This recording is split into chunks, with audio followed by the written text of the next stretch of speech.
Hello everyone, welcome back to my channel. I hope आप सब safe और healthy होंगे। अब हमने जो ये एनसीईआरटी रिवीजन की सीरीज़ स्टार्ट की है, इसमें क्लास 6 का मैथ्स हमारा ओवर हो चुका है। आज हम लोग क्लास 7 का मैथ्स स्टार्ट करने वाले हैं। फर्स्ट चैप्टर है, चैप्टर बहुत इजी है, प्रीवियस क्लास से रिलेटेड है। तो मेरी रिक्वेस्ट है आप सबसे कि पहले प्रीवियस क्लास की वीडियोस देख लीजिए, फिर इस क्लास पे आइए, ताकि एक फ़्लो आपका भी बना रहे और आपको चीज़ें अच्छे से समझ में आए। बिना टाइम वेस्ट किए let's get started. Chapter 1 integers. Chapter बहुत इजी है। इसका बेसिक हम लोग ने पहले ही क्लास में कर लिया है। क्लास 6 के जब मैथ्स कवर किया है तो उसमें हम लोग ने कर लिया है। हमें इंटीजर्स को नंबर लाइन पर रिप्रेजेंट करना आता है, उसको कंपेयर करना आता है। अगर हम आपसे बोल दें इंटीजर्स, पहली बात तो इंटीजर्स किसे बोलते हैं ये आपको ध्यान होना चाहिए। तो इंटीजर्स में हमारे सारे नंबर्स आ जाते हैं। नेगेटिव नंबर्स, सारे नेगेटिव नंबर जितने भी सब्सट्रैक्ट नंबर्स होते हैं, -2, -3, -4, -5 नेगेटिव नंबर, +0 और सारे पॉजिटिव नंबर्स हमारे इंटीजर्स कहलाते हैं, है ना। आई होप इतना आपको याद होगा। नहीं याद है तो प्लीज़ आप लोग वीडियोस जाके चेक आउट कर सकते हैं और उससे सीख सकते हैं। फिर हमें इसको रिप्रेजेंट भी करना आता है। नंबर लाइन में कैसे रिप्रेजेंट करना है वो सब आपको डिटेल में मैंने उस क्लास में उस वीडियोस में बताया है। अगर हम आपसे बोलते हैं -20 लिखा है और -50 लिखा है, अब इसमें से बताना है कौन सा छोटा है कौन सा बड़ा है, तो ये सब मैंने उस वाली वीडियो में बताया। तो हमको ये पता है ये वाला हमारा बड़ा होगा और ये वाला छोटा होगा। अगर हमारा नॉर्मली माइनस ना लिखा होता, दोनों चीज़ प्लस में दी गई होती, तो हमारा साइन ऐसा लगता ये बड़ा होता ये नंबर छोटा होता। बट क्योंकि माइनस साइन लग गया तो जस्ट ये पूरा उल्टा हो जाता है। जितना छोटा नंबर माइनस में उतना ही वो बड़ा होता है। ठीक है, ये बेसिक सी बात है जो प्रीवियस क्लास से रिलेटेड थी और प्रीवियस वीडियोज़ में आपको ये सारी बातें मिल भी जाएंगी। अब हमें कुछ नॉर्मली प्रॉपर्टीज देखनी है इंटीजर्स के ऊपर। सबसे पहले हमारी प्रॉपर्टी है क्लोजर प्रॉपर्टी, और क्लोजर प्रॉपर्टी वो भी एडिशन के ऊपर। जब हम दो चीज़ को ऐड करते हैं, दो इंटीजर्स को मान लो हमने ऐड किया, तो हमें तीसरा जो मिलता है, रिजल्ट जो मिलता है वो भी एक इंटीजर होता है। जैसे कहने का मतलब है -3 और -2 को आप ऐड करोगे तो आपको रिजल्ट मिलेगा -5, या 3 + 2 को ऐड करोगे तो आपको मिलेगा रिजल्ट 5। ये एक इंटीजर है, ये एक इंटीजर है, और जो आपको रिजल्ट मिला वो भी एक इंटीजर है। ये एक इंटीजर है, ये एक इंटीजर, तो जो रिजल्ट मिला वो भी इंटीजर है। ऑन द होल हम इसको बोल सकते हैं a + b किया। जब a और b हमारा इंटीजर था तो जो भी हमें रिजल्ट मिला c, और c भी हमारा एक इंटीजर होगा ही होगा। मतलब ये मस्ट प्रॉपर्टी है, ऐसा होता ही होता है। ठीक है, बट कंडीशन याद रखना, ए और बी का इंटीजर होना ज़रूरी है। ये दोनों इंटीजर है तो ही हमारा सी इंटीजर है, वरना कोई बात नहीं है। अगर यही प्रॉपर्टी हम अगर सब्सट्रैक्शन में देखना चाहें तो मान लो, अगर हम लोग एक एग्जाम्पल से ही देखते हैं, 3 - 2 करो तो हमारा रिजल्ट क्या आएगा 1। या फिर और बड़ा नंबर ले लो, -3 -5 कर दो तो आपका रिजल्ट क्या आएगा, माइनस माइनस प्लस, फिर एक और माइनस, -5 में से 3 गया, 2 बचा। एंड बड़ा कौन सा है, 5 बड़ा है। 5 के आगे माइनस का साइन है, इधर भी बट माइनस है, तो हमारा पूरा रिजल्ट प्लस हो जाएगा। तो ये प्लस का हो गया, हमारा आ गया +2। हमारा ये इंटीजर, ये इंटीजर, तो ये भी एक इंटीजर आया है। ये एक इंटीजर है, ये भी इंटीजर है, तो ये भी इंटीजर आया है। फिर वही बात इसमें भी यही कह रहा है कि अगर a - b कर रहे हो आप, a एक इंटीजर है, b एक इंटीजर है, तो जो भी रिजल्ट होगा c वो भी एक इंटीजर आएगा ही आएगा। क्लोजर प्रॉपर्टी हमारी ये कहती है। नेक्स्ट हम पढ़ते हैं कम्यूटेटिव प्रॉपर्टी। कम्यूटेटिव प्रॉपर्टी, अब मान लो हम लोग के पास दो नंबर है, 3 + 2 ही है। छोटे छोटे एग्जाम्पल से ही ज़्यादा आसानी से समझ में आता है, इसलिए छोटे एग्जाम्पल्स ले रहे हैं। दोनों को ऐड करोगे 5 आएगा। अब अगर मान लो 2 + 3 करो तो भी हमारा रिजल्ट 5 आएगा। यानी अगर हम चाहे 3 को पहले लिख रहे हैं चाहे 2 को पहले लिख रहे हैं, रिजल्ट हमारा सेम आ रहा है। दोनों एडिशन के केस में किसी भी नंबर को आप पहले लिख दो, किसी को भी बाद में लिख दो, उससे कोई फर्क नहीं पड़ता है, आपका रिजल्ट सेम आएगा। यानी a प्लस बी बराबर होगा हमारा b प्लस a के, कोई फर्क नहीं पड़ता है। यही कहता है हमारा कॉम्यूटेटिव प्रॉपर्टी। नेक्स्ट हमारा associative property. Associative property associative property हमारा ये कहता है, जैसे हमारे पास 3 नंबर दिए हैं, मान लीजिए 3 2 1, पहले हम इन दोनों को ऐड करते हैं, तो 3 + 2 5 + 1 करें तो क्या आएगा 6 आंसर आ गया। अब हमारे पास यही 3 नंबर दिए हैं, अब हम इन दोनों को पहले ऐड करेंगे तो 3 + 3 ये भी 6 आ गया, दोनों रिजल्ट सेम आया। एसोसिएटिव प्रॉपर्टी हमारी यही कहती है a + b + c, 3 नंबर दिया है तो चाहे पहले आप इन दोनों को ऐड करिए, चाहे आप पहले इन दोनों को ऐड करिए, कोई फर्क नहीं पड़ता, आपका रिजल्ट सेम आएगा। ये होती है एसोसिएटिव प्रॉपर्टी। नेक्स्ट है हमारा एडिटिव आइडेंटिटी।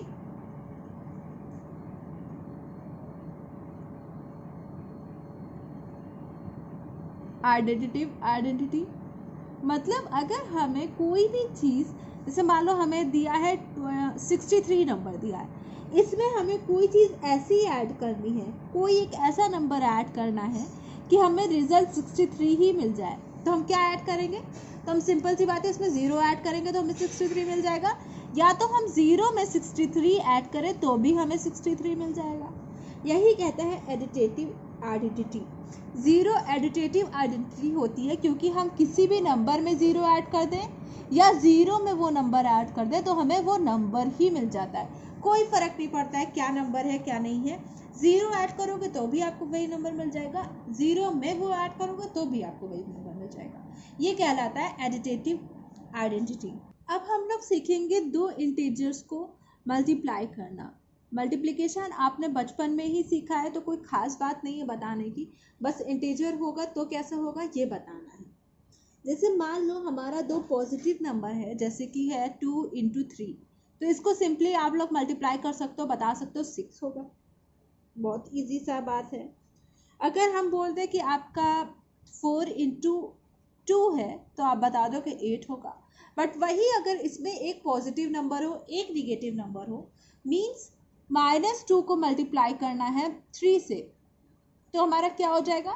नंबर को आपस में मल्टीप्लाई करो 6, अब एक माइनस का साइन है ना तो आपका रिजल्ट में भी एक माइनस का साइन आ जाएगा।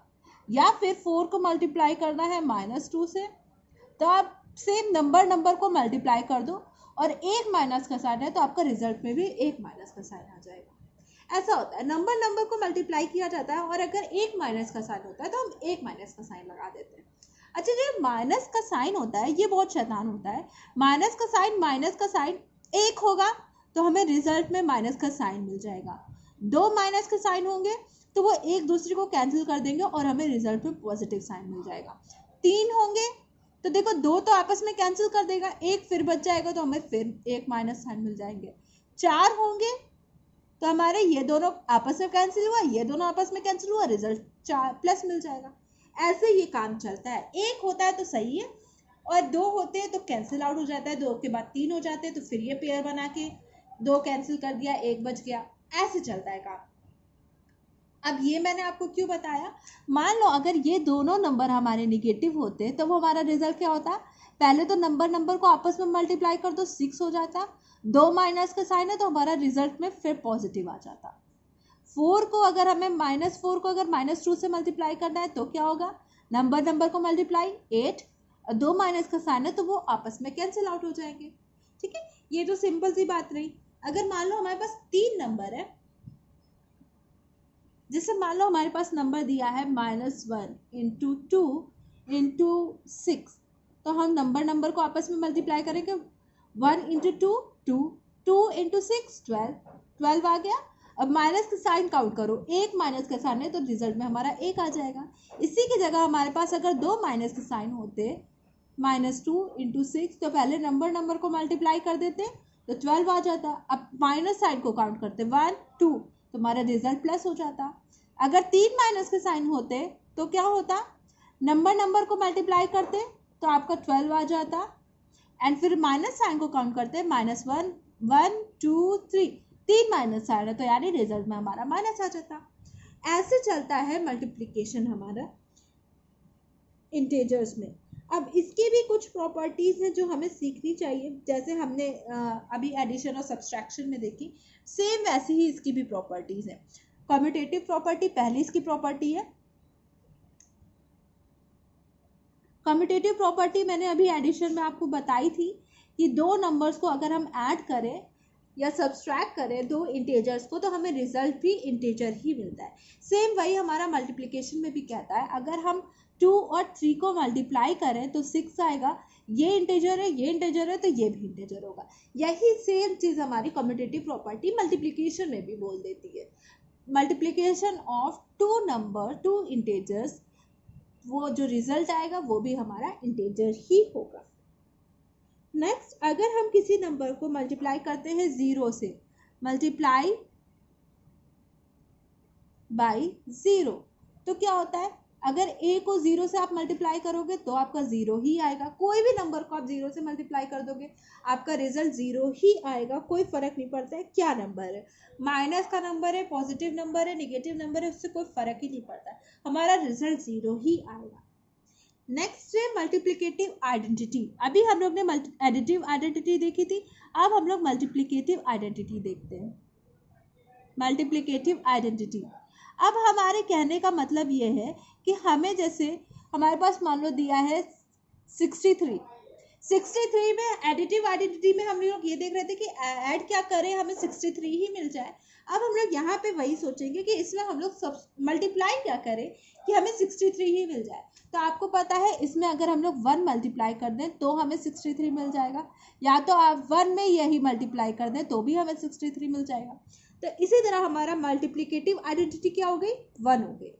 यानी हम 1 में कुछ भी मल्टीप्लाई करें हमें वही नंबर वापस से मिल जाता है, कोई फर्क नहीं पड़ता हमारा क्या नंबर है ना। नेक्स्ट है हमारा एसोसिएटिव प्रॉपर्टी। एसोसिएटिव प्रॉपर्टी, अब एसोसिएटिव प्रॉपर्टी हमारी यही कहती है, जैसे एडिशन में कहती थी कि 3 नंबर को आप अगर ऐड करो तो कोई भी नंबर को पहले ऐड करो, उससे कोई फर्क नहीं पड़ता है। सेम यही एसोसिएटिव प्रॉपर्टी हमारी मल्टीप्लिकेशन में भी कहती है। 3 नंबर दिए हैं A, B और C, इसमें से पहले आप किसी को भी मल्टीप्लाई करो उससे कोई फर्क नहीं पड़ता, रिजल्ट सेम आएगा। चाहे पहले इन दोनों को मल्टीप्लाई करो, चाहे पहले इन दोनों को मल्टीप्लाई करो, आंसर आपका सेम आएगा, कोई फर्क नहीं पड़ता है किसको करते हो। नेक्स्ट एक प्रॉपर्टी इसमें और हमारी बढ़ जाती है, डिस्ट्रीब्यूटिव प्रॉपर्टी। इसको थोड़ा ध्यान से समझिएगा।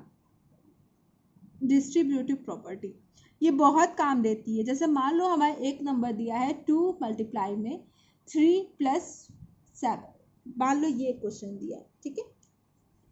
अब आप कर कैसे भी सकते हो उसको, पहले कोई फर्क नहीं पड़ता है, किसी भी तरीके से कर सकते हो। जैसे हमें जैसे दिया है पहले वैसे सॉल्व करते हैं। 2 इंटू ब्रैकेट में ये दोनों ऐड करो 10 हो जाएगा, मल्टीप्लाई कर दो 20 हो जाएगा, ठीक है। अब हम कह रहे हैं इसको हम दूसरी तरीके से सॉल्व करते हैं। हम पहले ब्रैकेट को खोल देंगे, इसको इससे भी मल्टीप्लाई कर देंगे, इसको इससे भी कर देंगे। 2 इंटू 3 हो जाएगा, प्लस का साइन बीच में है, 2 इंटू 7 हो जाएगा, क्योंकि हमने ब्रैकेट हटाया ना तो दोनों से जाकर मल्टीप्लाई हो जाएगा। तो ये इसको मल्टीप्लाई करोगे 6 आएगा, प्लस 14 आ जाएगा। अब इन दोनों को ऐड करो 20 आ जाएगा, दोनों सेम आ गया ना। एसोसिएटिव प्रॉपर्टी, हम डिस्ट्रीब्यूटिव प्रॉपर्टी हमारी यही कहती है, A multiply by B plus C बराबर होता है हमारा A multiply by B plus A multiply by C, बराबर ही होगा हमारा। ये हमारा डिस्ट्रीब्यूटिव प्रॉपर्टी है। अब जिस भी तरीके से हमें क्वेश्चन इजी पड़ेगा, हमें इस तरीके से क्वेश्चन इजी पड़ेगा तो हम इस तरीके से कर लेंगे, हमें इस तरह से इजी पड़ेगा तो हम इस तरीके से कर लेंगे। कभी कभी हमें ये तरीका भी यूज़ करना पड़ता है अपने मेथड्स में, ताकि हमें क्वेश्चन इजी पड़े, ठीक है। तो आपकी एक्सरसाइज 1.3 पूरे इसी प्रॉपर्टीज़ पे बेस्ड है, इसी मल्टीप्लिकेशन पे बेस्ड है। मल्टीप्लिकेशन एडिशन देख लिया, सब्सट्रैक्शन देख लिया, मल्टीप्लिकेशन देख लिया। अब हम लोग इस पर डिवीजन सीखते हैं। इंटीजर्स पे हम दो नंबर्स को डिवाइड करना तो बहुत पहले सीख चुके हैं। अगर मान लो हमें नंबर दिया है 6/2, 6 को 2 से डिवाइड करना है तो हम आराम से बता सकते हैं 3। बट इसी में अगर हमारे पास कोई एक माइनस में दे दिया हो, जैसे -6/2 दे दिया, तो भी हम लोग नंबर को डिवाइड करेंगे एंड आंसर बोल देंगे 3। बट एक माइनस का साइन है तो एक यहाँ पे भी माइनस का साइन आ जाएगा, ठीक है। अब सेम रूल वहाँ यहाँ पे भी चलेगा, एक माइनस का साइन तो हमारा माइनस आ जाएगा रिजल्ट में, दो माइनस का साइन तो वो एक दूसरे को कैंसिल कर देगा, तीन माइनस का साइन तो वो माइनस फिर से आ जाएगा, चार माइनस का साइन तो हमारा चार कैंसिल आउट हो जाएगा।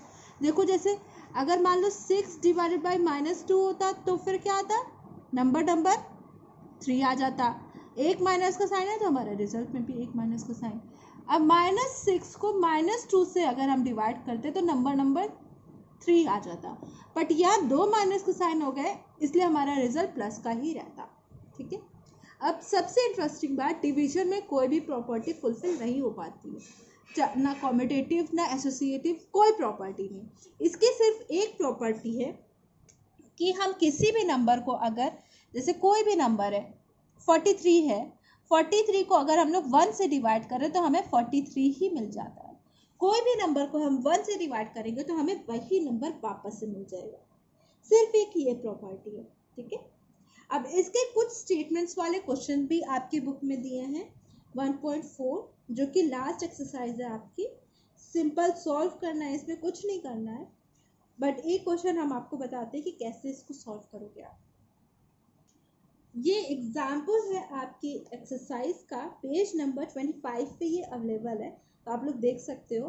क्वेश्चन कह रहा है, और shopkeeper earn a profit of ₹1 by selling 1 pen. एक शॉपकीपर है, उसको ₹1 का प्रॉफिट हो रहा है, सिर्फ अगर वो एक पेन बेच रहा है तो उसको प्रॉफिट ₹1 का हो रहा है, and incur a loss of ₹40 पर पेंसिल, और 40 पैसे का उसको पेंसिल पे लॉस हो रहा है जब वो अपनी एक पेंसिल को बेचता है। फर्स्ट पार्ट कह रहा है, in a particular month she acquire a loss of ₹5, ₹5 का उसको लॉस हो गया। In this period she sold 45 pens, 45 pen उसने बेचे। How many pencil did he sales in this period, अब उसने कितनी पेंसिल्स बेची इस पीरियड में ये हमें बताना है। उसको प्रॉफिट कितने का हो रहा है, जब एक पेन बेच रहा है तो ₹1 का प्रॉफिट हो रहा है, लॉस कितने का हो रहा है, लॉस है 40 पैसे का, यानी हम इसको लिख सकते हैं 0.4 रुपीज़ का, है ना, एक पेंसिल बेच रहा है तो। अगर वो पूरे प्रॉफिट उसको टोटल कितना हुआ, टोटल उसने 45 पेन बेचे हैं ना, तो उसको टोटल 45 रुपीज़ का प्रॉफिट होना चाहिए, बट उसको कुछ लॉस भी हुआ है, कुछ उसको लॉस भी हुआ है जो हमें नहीं पता कितना लॉस हुआ है। तो मान लो उसको लॉस हुआ है, टोटल उसने पेंसिल्स बेची हैं x, तो उसको लॉस कितना हुआ होगा 0.4 इंटू एक्स, ये उसको टोटल लॉस हुआ होगा, है ना। एक पेंसिल पे जब 0.4 पैसे का लॉस हो रहा है तो टोटल कितना लॉस हुआ होगा 0.40 का। अब उसको ऑन द होल पूरे उस पे लॉस भी हुआ है ₹5 का। अगर हम उसको टोटल प्रॉफिट और लॉस में देखें तो प्रॉफिट, देखो प्रॉफिट प्लस लॉस करो तो उसका टोटल अमाउंट निकल के आना चाहिए जो कि हमें लॉस हुआ है ना। प्रॉफिट हुआ है 45 रुपीज़ का और उसको लॉस हमें पता है लॉस है तो माइनस का साइन आएगा, -0.40 इंटू एक्स, और हमें लॉस टोटल हुआ है -5 रुपीज़ का। अब हम -5 को इधर भेज के सॉल्व कर देंगे इसको, हमारा x की वैल्यू आ जाएगी। x की वैल्यू मतलब हमें नंबर ऑफ पेंसिल्स निकल आएंगी। तो हम पहले इसको इधर भेजते हैं 5, और जब इसको इधर भेजा तो यहाँ 5 हो गया और इसको हम उधर भेज देंगे क्योंकि ये x वाला टर्म है ना, x वाला तो हमें पता नहीं है, 0.4x हो जाएगा। ये हो गया 50/0.4x। ठीक है, नेक्स्ट हम इसको क्या करेंगे, 50 डिवाइडेड बाई 4 को इधर भेज देंगे, 0.4 से डिवाइड कर देंगे, x की वैल्यू निकालेंगे। इसको सॉल्व करके हम x की वैल्यू निकाल के हम बता सकते हैं कि उसने कितनी पेंसिल्स बेची होंगी तब उसको लॉस हुआ है। तो ऐसे ये सारे क्वेश्चंस होंगे। आई होप आपको वीडियो पसंद आई होगी। अगर आपको वीडियो पसंद आई हो तो मेरे चैनल को सब्सक्राइब करें, मेरी वीडियो को लाइक करें और शेयर करें अपने फ्रेंड्स के साथ। अगर कोई भी किसी को कन्फ्यूजन होता है या कोई क्वेश्चन में डाउट आता है तो प्लीज़ कमेंट सेक्शन में आप लिख सकते हैं, मैं उसको जल्दी से जल्दी सॉल्व करने की कोशिश करूँगी। Thank you for watching.